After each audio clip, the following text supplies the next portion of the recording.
జనాన్ని నమ్మించి నట్టేట ముంచిన చంద్రబాబు ప్రభుత్వం ఆయన ఎప్పటిలాగే ఎన్నికల్లో హామీలు ఇవ్వటం, ఆ తర్వాత అధికారంలోకి వచ్చిన తర్వాత ప్రజల్ని ఎలా మోసం చేస్తాడో ఈ బడ్జెట్ లో మీరు చూస్తే ఆయన తన ఇచ్చిన హామీల్ని ఎలా గాలికి వదిలేశాడో స్పష్టంగా అర్థమవుతుంది.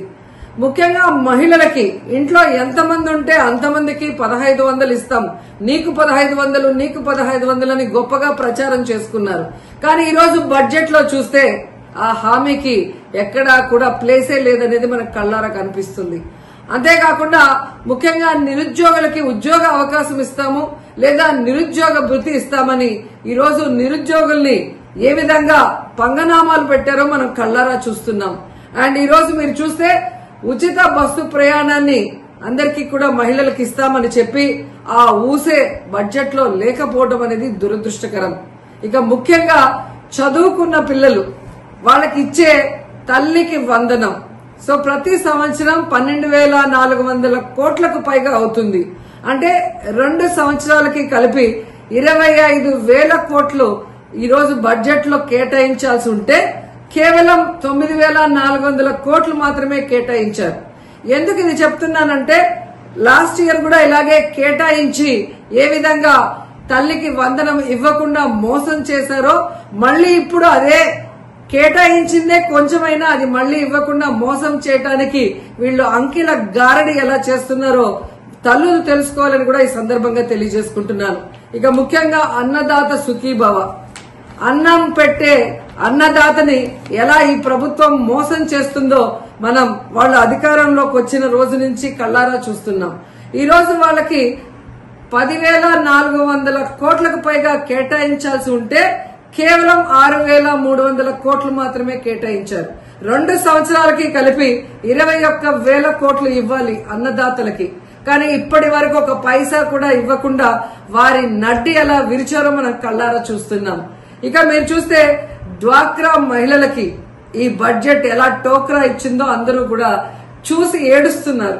ఎందుకంటే హామీలు ఇచ్చినప్పుడు 10 లక్షల వరకు సున్నా వడ్డీ రుణాలు ఇస్తామని చెప్పిన ఈ కూటమి ప్రభుత్వం ఈ రోజు ఆ హామీని బడ్జెట్ లో పెట్టకపోవడం చూస్తే ఇక మనకి ఇచ్చినట్టే అని డ్వాక్రా మహిళలు ఏడుస్తున్నారు. ఎందుకంటే ప్రతి కుటుంబంలో ఒక మహిళ డ్వాక్రా గ్రూప్ లో ఉంటుంది. తాను పొదుపు చేసుకున్న డబ్బుతో ఈ రోజు తన కుటుంబ అవసరాలను తీర్చుకునే వాళ్ళని ఎలా ఈ చంద్రబాబు నాయుడు మోసం చేశాడో ప్రతి ఒక్కరు కూడా గమనిస్తూ వచ్చారు. అండ్ ముఖ్యంగా ఈ రోజు మీరు చూస్తే పయ్యావుల కేశవ్ గారు మన ఆర్థిక మంత్రి, ఒక రాష్ట్ర బడ్జెట్ అంటే రాష్ట్ర ప్రగతికి మూలం. అలాంటి బడ్జెట్ ని ఏ విధంగా పాజిటివ్ నోట్ తో ఇంట్రడ్యూస్ చేయాల్సింది పోయి ఒక నెగటివ్ నోట్ తో ఆయన ఇంట్రడ్యూస్ చేయడం చూస్తుంటే ఈ రాష్ట్ర ప్రభుత్వం కూటమి ప్రభుత్వం ఏ విధంగా ప్రతికూల ధోరణితో ముందుకు వెళ్తుందో మనం అర్థం చేసుకోవాలి. ఎందుకంటే ఆర్థిక మంత్రి తన ప్రసంగంలో నీతి ఆయోగ్ చెప్పినట్టు రాష్ట్ర రుణ పరిమితి 0గా మారింది అన్నారు. మరి అదే మంత్రి ముగుస్తున్న ఆర్థిక సంవత్సరానికి 1,00,000 కోట్లు అప్పులు చేశాము, ప్రస్తుత ప్రవేశపెట్టిన ఈ బడ్జెట్ అంచనాల మేరకు ఇంకా 75,000 పైచిలుకు కోట్ల రూపాయలని అప్పులు చేయబోతున్నామని ఎలా ధైర్యంగా చెప్పారో ఆయన ఈ రాష్ట్ర ప్రజలకు చెప్పాల్సిన అవసరం ఉందని కూడా ఈ సందర్భంగా తెలియజేసుకుంటున్నాను.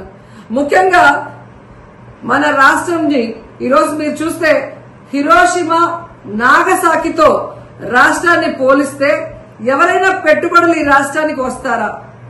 ఈ రాష్ట్రాన్ని బాగు చేయాలనుకుంటున్నారా, సర్వనాశనం చేయాలనుకుంటున్నారా అనేది ఆయన చెప్పాల్సిన అవసరం ఉంది. ఎందుకంటే ఈ రోజు పయ్యావుల కేశవ్ గారు చంద్రబాబు నాయుడు గారిని ఇంప్రెస్ చేయడానికి భజన చేయడానికే సమయం అంతా కూడా వెచ్చిస్తున్నారు తప్ప తను పెట్టే బడ్జెట్ ఈ రాష్ట్రానికి రాష్ట్ర ప్రజలకి ఉపయోగపడే విధంగా పెట్టాలి అన్న దాని మీద ఆయనకి కాన్సన్ట్రేషన్ లేదు అనేది మనం ఆ బడ్జెట్ ప్రసంగం చూస్తేనే అర్థమవుతుంది. వాళ్ళ అధికారంలోకి వచ్చి 9 సంవత్సరాలు అవుతున్నా ఇంకా జగన్మోహన్ రెడ్డి గారి మీద దుమ్మెత్తి పోయటం, అబద్దాలు చెప్పడం తప్ప మేము అధికారంలోకి వచ్చాక ఏం చెప్పాం, ఏం చేస్తున్నాం, దానికి ఎంత బడ్జెట్ కేటాయించాము అని చెప్పకపోవడం సిగ్గు చేయటని కూడా ఈ సందర్భంగా తెలియజేసుకుంటున్నాను. ఎందుకంటే చంద్రబాబు నాయుడు ముఖ్యమంత్రిగా దిగిపోయే నాటికి, జగన్మోహన్ రెడ్డి గారు ముఖ్యమంత్రిగా ప్రమాణ స్వీకారం చేసే నాటికి రాష్ట్రం ఖజానాలో 100 కోట్లే ఉంది. కానీ ఏ రోజు జగనన్న నెగటివ్ గా మాట్లాడలేదు. మేము చేయలేము, రాష్ట్రం అప్పుల్లో ఉందని చేతులెత్తేయలేదు. చక్కగా రాష్ట్రాన్ని పరిపాలించాడు, సంపదని సృష్టించాడు. తనిచ్చిన ప్రతి వాగ్దానాన్ని 99% ని ఏ విధంగా అమలు చేశారో ఈ రాష్ట్ర ప్రజలందరూ కూడా గమనించారు.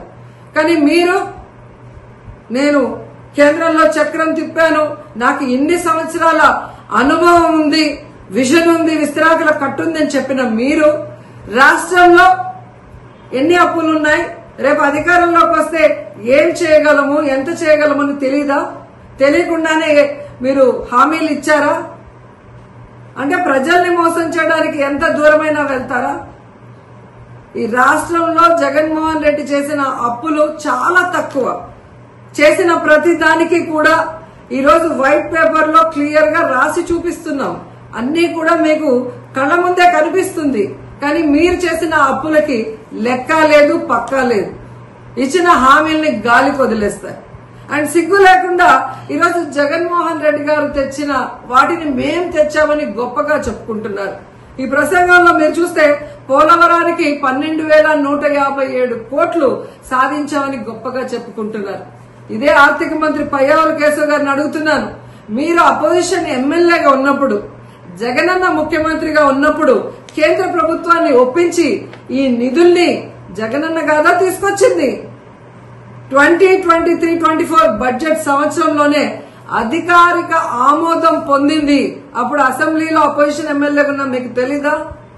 ఎలా సిగ్గు లేకుండా అది మేం తెచ్చుకున్నాము అని మీ క్రెడిట్ గా చెప్పుకుంటున్నారో నాకైతే అర్థం కావట్లేదు. కనీసం దాన్ని సక్రమంగా ఉపయోగించి ఆ పోలవరాన్ని తొందరగా పూర్తి చేయండి అని కూడా మిమ్మల్ని కోరుకుంటున్నాను. అండ్ ముఖ్యంగా అమరావతి సెల్ఫ్ ప్రాజెక్ట్ గా నిరూపించుకున్నదని చెబుతూనే ప్రపంచ బ్యాంకు, ఆసియా డెవలప్మెంట్ బ్యాంకు నుంచి మేము అప్పులు తీసుకొస్తామని ప్రకటించడం ఏంటో, దీన్ని సెల్ఫ్ ప్రాజెక్ట్ గా ఎలా చెప్పగలరు? ఈ రాష్ట్ర సాయం అవసరం లేదంటూనే రాష్ట్ర బడ్జెట్ లో దాదాపుగా 6,000 కోట్లని కేటాయించారు. ఈరోజు మీరు ప్రవేశపెట్టిన దాంట్లోనే మనం చూస్తే, అంటే ఎవరిని మోసం చేయాలని కేంద్ర ప్రభుత్వం కట్టాల్సిన అమరావతిని ఈరోజు అప్పులు చేసి కట్టడం ఎందుకు? ఈ రాష్ట్ర ప్రజల్ని ముంచేయడం ఎందుకు? ఈ రాష్ట్రాన్ని నాశనం చేయడం ఎందుకు నేను ప్రశ్నిస్తున్నాను. ఈరోజు బడ్జెట్ ఎంతో ఆశాజనకంగా, ఏదైతే గతంలో మనందరం కూడా చూసాం, ఒక హిరోషిమా నాగసాకి మీద అణు విస్ఫోటనం జరిగినటువంటి స్థితిలో కూడా దాని నుంచి ఎట్లా మళ్ళీ తిరిగి నిలదొక్కుని ఆ హిరోషిమా నాగసాకి అభివృద్ధి చెందాయో, అదేవిధంగా గత 5 సంవత్సరాల జగన్ పాలన విధ్వంసం నుండి మళ్ళీ ఈరోజు చంద్రబాబు నాయుడు గారి యొక్క సారథ్యంలో ఈ రాష్ట్రం మళ్ళీ నిలదొక్కుని అభివృద్ధి పదంలో ముందుకెళ్తుందనేటువంటి విశ్వాసం ఈ రోజు ఉన్నటువంటి బడ్జెట్ ద్వారా మనందరికి కూడా మరి ఉంటుందనే విషయాన్ని సందర్భంగా తెలియజేసుకుంటూ ఉన్నా. అందులో పర్టికులర్గా ఇరిగేషన్ శాఖకు ఆ రోజు అన్న ఎన్టీఆర్ గారి దగ్గర నుండి ఈ రోజు చంద్రబాబు నాయుడు గారి వరకు ఇరిగేషన్ శాఖ అత్యంత ప్రాధాన్యత ఈ రాష్ట్రంలో ఇచ్చినటువంటి ఘనత. అందులో కూడా ఈరోజు చూసాం 18,000 కోట్ల రూపాయలు ఇరిగేషన్ శాఖ పెద్ద ఎత్తున ఈరోజు బడ్జెట్లో నిధులు కేటాయిస్తూ, అందులో కూడా గత 15-20 సంవత్సరాల నుండి దీర్ఘకాలికంగా మరి పెండింగ్ లో ఉన్నటువంటి ప్రాజెక్టుల్ని ఒక షెడ్యూల్ పెట్టుకుని కంప్లీట్ చేసేటువంటి విధంగా, అందులో పర్టికులర్ గా ఏదైతే పోలవరం రేపు 2027 డిసెంబర్ కల్లా పూర్తి చేసి ఆ గోదావరి జలాలు అటు ఉత్తరాంధ్రకు ఇటు రాయలసీమకు ప్రవహించేటువంటి విధంగా ఈరోజు బడ్జెట్ లో కేటాయింపులు ఎంతో ఆశాజనకంగా. అదేవిధంగా ఏదైతే రాయలసీమకు ఒక జీవనాడి, మరి ఏదైతే రాయలసీమకు గుండెకాయ లాంటి హంద్రీనివా ఏదైతే ఉందో, లైఫ్ లైన్ ఏదైతే ఉందో, అటువంటి హంద్రీనివా కూడా ఈరోజు 3,240 కోట్ల రూపాయలు ఈరోజు బడ్జెట్ లో కేటాయింపులు జరపడం ద్వారా మరి రాయలసీమను రేపు రతనాల సీమగా మార్చేటువంటి విధంగా మరి ఈ యొక్క బడ్జెట్ లో కేటాయింపులు ఉన్నటువంటి విషయం కానీ, అదేవిధంగా ఏదైతే అత్యంత వెనకబడినటువంటి ప్రకాశం జిల్లా, అందులో కూడా ఫ్లోరైడ్ బాధితులు ఉన్నటువంటి జిల్లా, గత 15-20 సంవత్సరాల నుంచి పూర్తి కానిటువంటి వెలిగొండ ప్రాజెక్టు ఇంకా దగ్గర దగ్గర 3,000 నుంచి 4,000 కోట్ల రూపాయలు ఖర్చు అయ్యేటువంటి వెలిగొండ ఏదైతే ఉందో మరి దాన్ని పూర్తి చేయకుండానే, అంటే అది హెడ్ రెగ్యులేటర్ కానీ, టన్నెల్స్ కానీ, ఫీడర్ కెనాల్ కానీ, R&R కానీ, డిస్ట్రిబ్యూషన్ సిస్టమ్ కానీ ఎక్కడ కూడా పనులు జరగకుండానే జాతికి అంకితం చేసినటువంటి మహానుభావుడు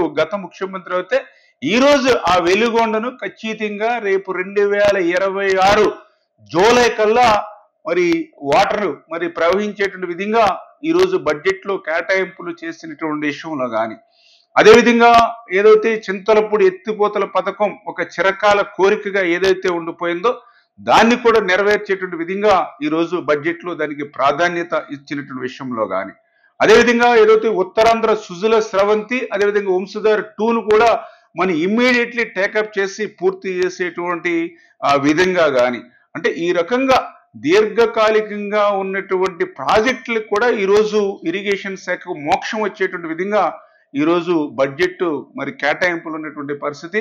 ఖచ్చితంగా రేపు రాబోయేటువంటి రోజుల్లో ముఖ్యమంత్రి గారు ఏదైతే ఇరిగేషన్ శాఖ ఇస్తున్నటువంటి ప్రాధాన్యతను దృష్టిలో పెట్టుకుని మంత్రిగా మేము కానీ, అదేవిధంగా మా డిపార్ట్మెంట్ కానీ పూర్తిగా చంద్రబాబు నాయుడు గారి యొక్క ఆశయాలకు అనుగుణంగా పనిచేస్తూ ఈ దీర్ఘకాలికంగా పెండింగ్ లో ఉన్నటువంటి ప్రాజెక్ట్స్ ఏవైతే ఉన్నాయో వీటిని పూర్తి చేసేటువంటి విధంగా, అదేవిధంగా ఏదైతే పోలవరం లెఫ్ట్ కెనాల్ ఏదైతే ఉందో ఆ లెఫ్ట్ కెనాల్ ను కూడా 2025 మరి జూన్ కల్లా పూర్తి చేసి జూలై కల్లా మరి అటు ఉత్తరాంధ్రకు కూడా ఏదైతే మరి సాగునీరు త్రాగునీరు అందించేటువంటి ప్రక్రియ గారు ఇట్లా దీర్ఘకాల ప్రాజెక్టులన్నీ కూడా పూర్తి చేసేటువంటి విధంగా ముఖ్యమంత్రి గారు చొరవ తీసుకుని బడ్జెట్ లో మంచి కేటాయింపులు ఇచ్చినందుకు ముఖ్యమంత్రి గారికి కూడా ఆంధ్రప్రదేశ్ రాష్ట్ర రైతాంగం తరపున ధన్యవాదాలు తెలియజేసుకుంటూ ఉన్నాం.